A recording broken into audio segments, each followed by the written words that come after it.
দেশের দক্ষিণ পশ্চিমাঞ্চলের সীমান্তবর্তী জেলা চুয়াডাঙ্গার উপর দিয়ে টানা চতুর্থ দিনের মতো দেশের ও মৌসুমের সর্বোচ্চ তাপমাত্রা ৪১.৩ ডিগ্রি সেলসিয়াস তাপমাত্রা রেকর্ড করা হয়েছে। এ সময় বাতাসের আর্দ্রতা ছিল ১৭%।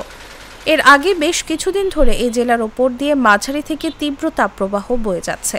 বৃহস্পতিবার বিকেল ৩টায় ৪০.৪ ডিগ্রি সেলসিয়াস তাপমাত্রা রেকর্ড করা হয়। প্রচণ্ড গরমে তাপমাত্রা বসা যাচ্ছে না, রোদে গেলে গা তো পুড়ে যাচ্ছে, মানুষের চলাচল বন্ধ। মানসিক গরমে জনজীবন খুব অতিষ্ঠ। আকাশে মেঘ হচ্ছে তো বৃষ্টি হচ্ছে না, এত তাপ, রাস্তাঘাটে কোনোভাবে চলা যাচ্ছে না।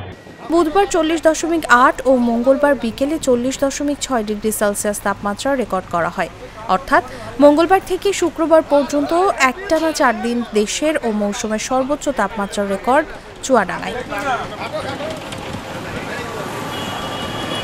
টানা তাপপ্রবাহে অতিষ্ঠ হয়ে পড়েছেন এই অঞ্চলের মানুষ। অতি প্রয়োজন ছাড়া লোকজন তেমন বাইরে বের হচ্ছেন না। দিনমজুররা দুপুরের আগেই কাজ শেষ করে বাড়ি ফিরছেন। চলমান তাপপ্রবাহে সব শ্রেণীর মানুষকে সতর্ক থাকার পরামর্শ দিয়েছেন চুয়াডাঙ্গা সদর উপজেলার স্বাস্থ্য ও পরিবার পরিকল্পনা কর্মকর্তা ডাক্তার আউলিয়ার রহমান। গত ৩ দিন ধরে চুয়াডাঙ্গার উপর দিয়ে তীব্র তাপ প্রবাহ বয়ে যাচ্ছে। এটা আরও কয়েকদিন অব্যাহত থাকতে পারে। আজ দুপুর ১২টায় চুয়াডাঙ্গায় ৪০.০ ডিগ্রি তাপমাত্রা রেকর্ড করা হয়েছে। এটা আরও কয়েকদিন অব্যাহত থাকতে পারে। আপাতত বৃষ্টির কোনো সম্ভাবনা নাই।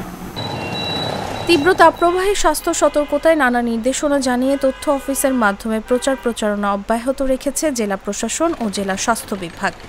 চুয়াডাঙ্গা জেলা প্রশাসক ডক্টর কিসিঞ্চর চাকমা এই তথ্য নিশ্চিত করেন।